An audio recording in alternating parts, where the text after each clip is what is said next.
সত্যিকার বলছি আজ এত জায়গায় থাকতি গেট দেওয়া বলতে কোনো জায়গায় চলে কোনো ক্ষতি করেছে কি কোনো গাড়ি? আচ্ছা ঠিক আছে। শুধু দর্শক বন্ধু, আপনারা দেখছেন একে নিউজ বাংলার। এই মুহূর্তে উপস্থিত রয়েছি ভাঙড় নলমুড়ি। আমরা গতকাল গিয়েছিলাম বারাইপুর বিন্দাখালী। সেই জায়গায় গিয়ে দেখলাম যে মসজিদের ইমাম সাহেব তারা পৈতৃক সম্পত্তি রয়েছে একটা হিন্দু লোকালিটির বাড়ির ধারে।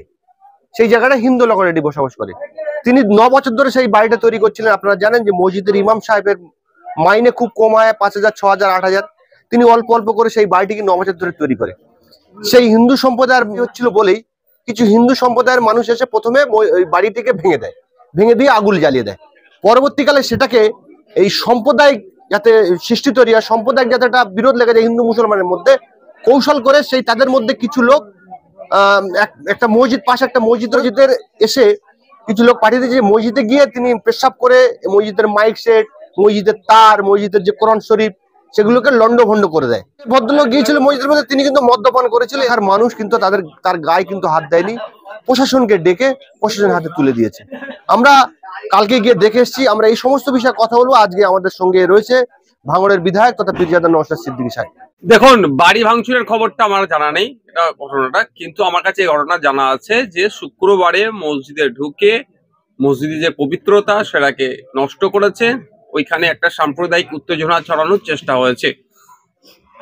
কোরআন শরীফ থেকে শুরু করে মসজিদের আসবাবপত্র যেগুলো ছিল সেইগুলোর সাথেও পিচ্ছাপ করেছে, নোংরামি করেছে। ব্যাপারটা হচ্ছে দেখুন, যত ভোট আগিয়ে আসবে 2026-এ বিধানসভা নির্বাচন, দেখবেন এই ধরনের ঘটনা ঘটাবে ইচ্ছাকৃত ভাবে। এটা অনিচ্ছাকৃত ভাবে, এগুলো ইচ্ছাকৃত হবে যাতে সাম্প্রদায়িক সম্প্রীতি বিঘ্ন ঘটে, হিন্দু মুসলমান হয়ে যায়, ফলে তৃণমূল কংগ্রেস দুটো দলেরই লাভ হয়। কদিন আগেই দেখবেন আপনারা বহরমপুরে একটা মন্দিরে ও মূর্তি ভাঙচুর করেছে, সেখানে গ্রেফতার হয়েছে হিন্দু সমাজের একজন ছেলে। এর থেকে বোঝা যাচ্ছে যে কৌশলে একটা বাংলায় হিংসার বাতাবরণ তৈরি করার চেষ্টা হচ্ছে। এখন প্রশ্ন এখানে, ওখানকার সুবুদ্ধি সম্পূর্ণ মানুষেরা বিন্দাখালী তারা যে অভিযুক্ত তাকে ধরে পুলিশের হাতে তুলে দিয়েছে। পুলিশ কি ব্যবস্থা গ্রহণ করেছে? একটা ছাগল চোর ধরে ফেললেও ধরতে গেলে প্রেস কনফারেন্স করে, একটা মুরগি চোর ধরলেও প্রেস কনফারেন্স করে, একটা ছোটখাটো থেকে শুরু করে বড় ঘটনাতেও প্রেস কনফারেন্স করে। কিন্তু এই ঘটনা এটা একটা সেন্সিটিভ, এই ঘটনায় তো প্রেস কনফারেন্স করে সাধারণ মানুষকে আশ্বস্ত করা দরকার। আমরা দেখবেন গতকালকে একটা ফেসবুকে পোস্টও করেছি সোশ্যাল মিডিয়া সাইটে, যাতে এই ধরনের অপ্রীতিকর ঘটনাকে রোখা যায় এবং যারা এই ধরনের করছে তাদের বিরুদ্ধে ব্যবস্থা সহ সজাগ থাকার কথা। এ কথাই তো পুলিশ করতে পারে।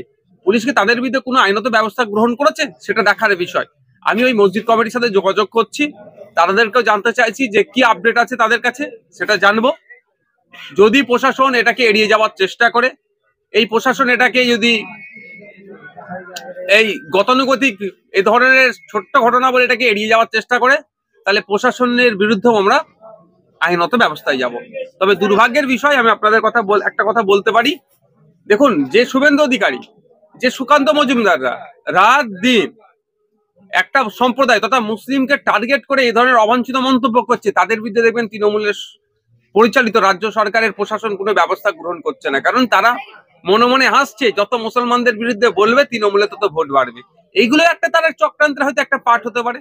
মুসলিমদেরকে ভয় দেখানো হবে, মসজিদে এই ধরনের নোংরামি করবে, যে করবে তার বিরুদ্ধে প্রশাসন ব্যবস্থা গ্রহণ করবে না। আর ব্যবস্থা গ্রহণ করলে দেবেন জামিনযোগ্য ধারায় মামলা দিয়ে দেবে। এটা তো জামিনযোগ্য ধারায় মামলা দিতে হবে। এটা দুটো সম্প্রদায়ের মধ্যে আপনার যাতে অশান্তি তৈরি হয় এই পরিকল্পনা, এটা এদের বিরুদ্ধে তো রাষ্ট্রদ্রোহী মামলা হওয়া দরকার। দেশের যে সম্প্রীতি, যে ঐক্য সেকুলারিজমের উপর এরা আঘাত দিচ্ছে। কিন্তু দুর্ভাগ্যের বিষয়, এখনো পর্যন্ত আমার কাছে কোনো খবর নাই যে প্রশাসন কি ব্যবস্থা নিয়েছে। প্রশাসনের উচিত ছিল তড়িঘড়ি এদের বিরুদ্ধে ব্যবস্থা নিয়ে তদন্ত করার জন্য আইপিএস র্যাঙ্কের কোনো অফিসারকে এখানে রিক্রুট করা, মানে রিক্রুট করা যেটাই বলুন না কেন, মানে এখানে একটা অফিসারের নেতৃত্বে হওয়া, যাতে এই ধরনের ঘটনা যারা ঘটিয়েছে তাদের বিরুদ্ধে কড়া ব্যবস্থা নেওয়া যায়। কিন্তু দুর্ভাগ্যের বিষয়, এই ধরনের ঘটনা ঘটছে না, এই ধরনের মানে কোনো অ্যাকশনই নিচ্ছে না। অভিযোগ করছেন এলাকার মানুষ যে যারা ঘর ভাঙছিল তাদেরকে প্রশাসন না তাড়িয়ে, প্রশাসন এবং জনপ্রতিনিধি পঞ্চায়েত প্রধান উপস্থিত ছিল, তাদেরকে না তাড়িয়ে যারা বাড়িটা ভাঙতে রোধ করতে চেয়েছিল তাদেরকে তাড়িয়ে ফাঁকা করে দিয়েছে। এটা তো স্বাভাবিক, এটা স্বাভাবিক। এটা যতদিন না বুঝতে পারবে, আমি কোড আন করে বলছি মুসলমানদের নাম ধরে, যদি এটা যতদিন না মুসলমানরা বুঝতে পারবে তাদের দুরবস্থা কাটবে না। আমি এত জায়গা দেখুন, আমার কাছে ভিডিও আছে, শ্যামপুরের ঘটনা, শ্যামপুরে হযরত মুহাম্মদ সাল্লাল্লাহু আলাইহি ওয়াসাল্লামের ছবিকে কেন্দ্র করে একটা, এই যে ছবিটা আছে দীর্ঘ মানে তার 2 দিন আগে থেকে প্রশাসনকে জানানো হয়েছে, প্রশাসন কোনো ব্যবস্থা গ্রহণ করেনি। তাহলে চাইছিল এই ধরনের একটা পরিবেশ হোক। তারপরে এই ঘটনা ঘটে যখন একটা অপ্রীতিকর ঘটনা ঘটলো, তারপরে আমার কাছে ভিডিও আছে, আমি পুলিশের উচ্চ কর্তাকে দিয়ে পাঠিয়ে বলেছিলাম যে শ্যামপুর নিয়ে চুপ আছি মানে এটা নয়, আমরা চাই যে কোনো ধরনের অশান্তি না হয়, কিন্তু এই ভিডিও পাঠিয়ে দেখেছিলাম যে সেখানে পুলিশ থাকা অবস্থায় অন্য একটা সমাজের মানুষ এসে ভিন্ন সমাজের মানুষের উপরে আক্রমণ করছে। এ ধরনের ঘটনা ঘটে যাচ্ছে। আপনি এই প্রধানের কথা বললেন, ওই প্রধানই যদি জিজ্ঞাসা দেখা যায় ওই প্রধানের সাথে বিজেপির কত ভালো সম্পর্ক আছে দেখবেন, তো তৃণমূলের প্রধান তো সম্ভবত বিজেপির সাথে কত ভালো সম্পর্ক আছে, মিলেমিশে সেই ধরনের কাজ করছে। উলুবেড়িয়া বাউরিয়াতে একটা শুনলাম একটা নাকি মাজারকে কেন্দ্র করে কি হয়েছে, তৃণমূলের যিনি নেতা বিজেপির ছেলেদেরকে সাথে নিয়ে নাকি এগুলো ভাঙচুর চালিয়েছে, এই ধরনের অভিযোগ আছে ফেসবুকে দেখছিলাম। শতাধিক মানুষের বিরুদ্ধে অভিযোগ থাকলেও একজনকে গ্রেফতার করা হয়নি। ঘর জ্বালানো, বাড়ি ভাঙা, কিন্তু ঘর জ্বালালো মামলাটা কত মারাত্মক মামলা আমরা জানি, জামিন অযোগ্য ধারায়, কিন্তু কেন হচ্ছে না?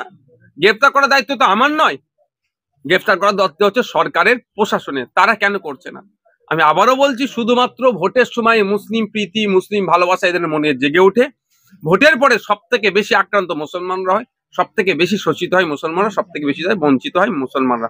তা বলে এই বলবো না যে আমি অন্য ধর্মের মানুষের প্রতি তুমি খারাপ মন্তব্য করো, কোনোদিনের জন্য আমি কথা বলতে পারবো না, কিন্তু মুসলিম সমাজের মানুষদের কাছে অনুরোধ করবে একটু সজাগ হন, এবার চোখ কান খুলে রাখুন। কাকে কান নিয়ে চলে যাচ্ছে বলছে, আপনি কাকের দিকে না দেখিয়ে আপনার কানে হাত দিয়ে দেখুন। আপনাকে বলা হচ্ছে বিজেপি চলে আসবে, বিজেপি না এসে যে ক্ষতিটা হচ্ছে সেটা একটু দেখুন তো। বিজেপিকে আটকানোর জন্য কি করতে হবে?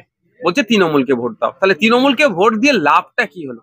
আজকে বিজেপিকে আটকানোর জন্য যদি আমাদের মতো 10টা বিধায়ককে পশ্চিমবাংলার বিধানসভায় আজকে আপনার করতো, পাঠাতো, তাহলে এই বিষয়টা নিয়ে বারাইপুর থেকে যদি বিধায়ককে পাঠাতো তাহলে বিধানসভায় চর্চা হতো। কিন্তু দুর্ভাগ্যের বিষয়, যাকে ভোট দিয়ে পাঠিয়েছেন সেই হয়তো পুলিশকে ফোন করে বলে দিচ্ছে যে মসজিদে পিচ্ছাপ করেছে, কোরআন শরীফকে নিয়ে অবমাননা করেছে, মসজিদের পবিত্রতা নষ্ট করেছে, তার বিরুদ্ধে করেছে তার বিরুদ্ধে বেশি কিছু ব্যবস্থা গ্রহণ করতে হবে না, আমি দেখে নিচ্ছি। এই ধরনের যদি কথা বলে দেয়, জানি না কি অ্যাকচুয়ালি, যদি এই ধরনের কথা বলে দেয় তাহলে হবে। মসজিদ কমিটি অলরেডি বলে দিয়েছে যে ইমাম সাহেবকে যে আপনি মুখ খুলবেন না, তারপরেও ইমাম সাহেব সাহস করে বলেছে যে আমি বলবো বিষয়টা। হ্যাঁ, প্রেসারে রাখে তো।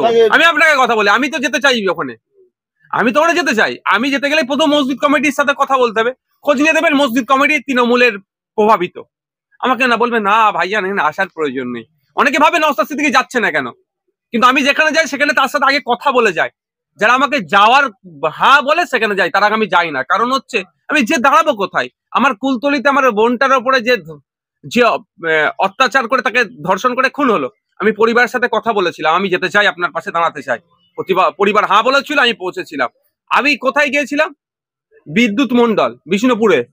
তার পরিবারের সাথে কথা বলেছি যে আমি আপনার পাশে দাঁড়াতে চাই, আপনার কথাটা আমি বিধানসভায় তুলতে চাই। আপনার আমার বলেছে হ্যাঁ আসুন, আমি গিয়েছি। তো এখানেও মসজিদ কমিটি খোঁজ নিয়ে দেখুন, আমি যোগাযোগ করছি, আমাকে ডাকলেই আমি পৌঁছে যাব।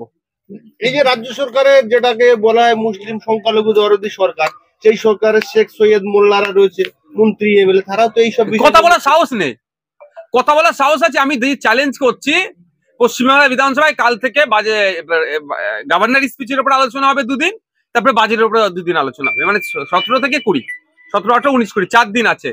4 দিন মেনশন করা যাবে। কই শওকত মোল্লা সাহেব এই বিষয়টা মেনশন করুক তো দেখি। আমি চ্যালেঞ্জ করছি, উনি যদি এটা মেনশন করতে পারে, মেনশন করে এতটুকু বলুক যে মসজিদের উপরে আক্রমণ হয়েছে, মসজিদের পবিত্রতা নষ্ট হয়েছে, যারা করেছে তাদেরকে এখনো পুলিশ গ্রেফতার করেনি, পুলিশ গ্রেফতার করতে হবে, এতটুকু কথা বলুক। আমি চ্যালেঞ্জ করছি, শওকত মোল্লা সাহেবের সাহস নেই এতটুকু কথা বলার। আর যদি বলে তারপর দিনে দেবেন উনি অ্যারেস্ট হয়ে যাচ্ছেন সেন্ট্রাল ফোর্সের হাতে। দুর্নীতিগুলো করেছে, তাহলে বাঁচিয়ে রাখছে কে শওকত মোল্লাকে? তৃণমূল। কেন বাঁচিয়ে রাখছে? পঞ্চায়েত ভোটের সময়, বিভিন্ন ভোটের সময় হিংসা করতে হবে আর নটোরিয়াস ক্রিমিনাল সার্টিফিকেট পাবে, থাকতে পারে কেউ বাই সার্টিফিকেট শওকত মোল্লা সাহেব। তো যেটা বলছি আমি, তাহলে এরা বলার সাহস নেই। সে বলতে কাকে হচ্ছে? নওশাদ সিদ্দিকী। আর যত চাপ নওশাদ সিদ্দিকীর উপরে। তো পশ্চিমবাংলার মানুষজন ভাবুক, আগামী দিনে দলিত আদিবাসী মুসলমানদের উপরে যে অত্যাচার নেমে আসছে, এটাকে রোধ করার জন্য, এর প্রতিবাদ করার জন্য বিধানসভায় আইএসএফ থেকে 10টা পাঠানোর দরকার কি দরকার নয়।